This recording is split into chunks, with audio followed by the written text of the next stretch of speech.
Congratulations, you just completed one of your data science or data analytics courses. And I'm sure you're wondering, what next? In this video, I'll be putting you through step-by-step processes on how you can kickstart your data journey. I'll be putting you through how you can create a portfolio, how you can avoid pitfalls. I'll also be putting you through how you can join data communities and also keep learning some tools. By the end of this video, you'd have the knowledge of how you can transform your certificate into real skills and opportunities. Let's get into it. Firstly, I want you to celebrate your achievements. Finishing a data science course or data analytics course is actually no joke. But one thing I need you to do is not just abandon what you've learned. You need to cement the knowledge you've gained.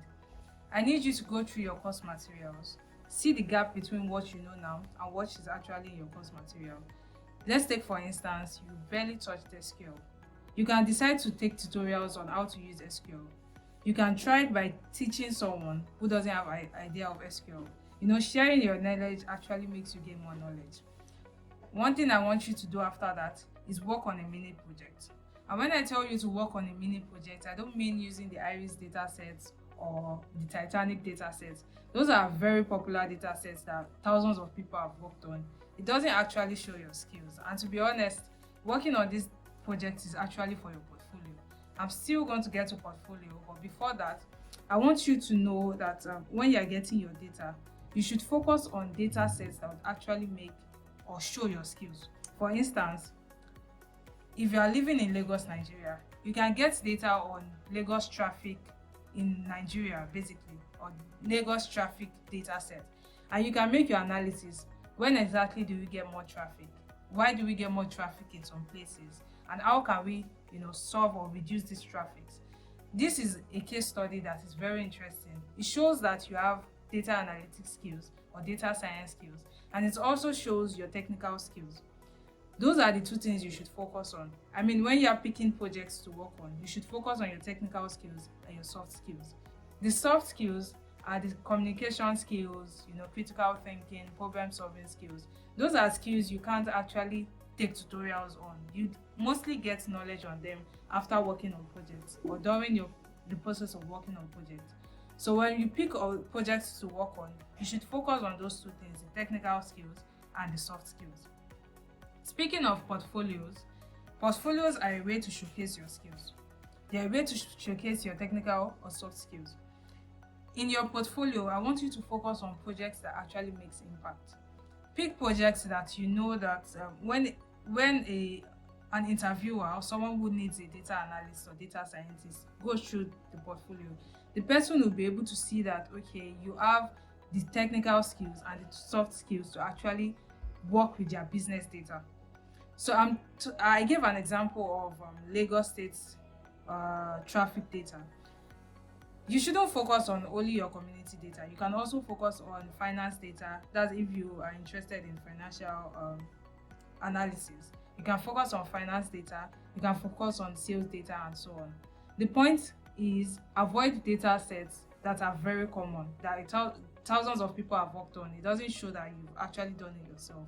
It just shows that you are doing the same thing others have done. Try to be unique and try to actually solve a business problem. There are different ways you can build a portfolio. You can decide to create a website. You can decide to use Medium. You can decide to use Maven Analytics. You can also use GitHub. GitHub is popularly known for portfolios. One thing I want you to know is when you build a website, building a website is actually more technical. It's not something bad, it's just a little bit technical. You can use that. I presently use a website. There are low-code websites like Wix and so on where you can just drag and drop to create a website. I also want you to know that GitHub is very, very good when you want to showcase your Python skills, SQL skills, and so on. Those are like code-related projects. So you might need to use GitHub to display those codes in a very presentable manner. GitHub also gives you the opportunity to use the README option to create a detailed documentation on how you created the project. Medium also gives you the opportunity to create documentation. You can write a full detail on how you created the project, your recommendation, and also your findings. You also have the option to use the Maven Analytics platform. Maven Analytics also created a platform where you can display your Power BI reports and also give your step-by-step process, document your step-by-step process and your findings and recommendations. I mentioned just 4 options, but I'm sure there are different options which you can use to create portfolios. If you want me to give you a more detailed video on how you can create portfolios and also show you the step-by-step process on creating portfolios, just include it in the comment section below and I'll create a video on that. Now that your portfolio is getting in shape, gaining experience should be the next step. There are different avenues through which you can gain experience. You can gain experience via internship, voluntary activities, or even freelancing gigs. Speaking of internships, look for internship programs that accept fresh graduates. For example, DSN wants an AI or ML internship. You can also get internship opportunities via the Forage app. Forage is an international platform where you can gain internship opportunities from top companies. I've created a previous video on how you can apply for the Forage internship. You might want to go to that video if you need a more detailed step-by-step process on how to apply. But Forage gives you another opportunity to gain experience right from the comfort of your home. For voluntary projects, you can offer helps to local NGOs around your area. You can work with their data and see suggestions or recommendations you can give to them. You can also work with family businesses. For instance, you can track the sales of the family business around your area. For freelancing gigs, you can try different freelancing platforms. There are successful Nigerians on Upwork and Fiverr. Even if I won't personally recommend Upwork or Fiverr as a beginner, I've tried the application and I wouldn't really say it's best for Nigerians as a beginner or Africans in general. But trust me, there are successful Nigerians also on these platforms. I'm just giving my own suggestion. You can always try those freelancing platforms. There are also different freelancing platforms. I'm sure when you check the web, you see different freelancing platforms.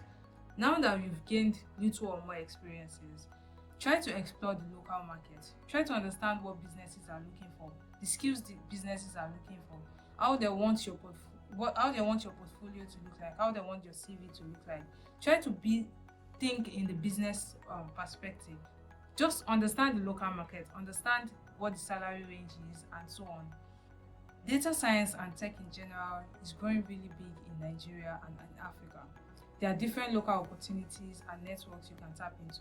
For example, Lagos, Abuja, and other cities host hackathons, boot camps, and so on. Attending events like this also creates opportunities for internships and also collaborations.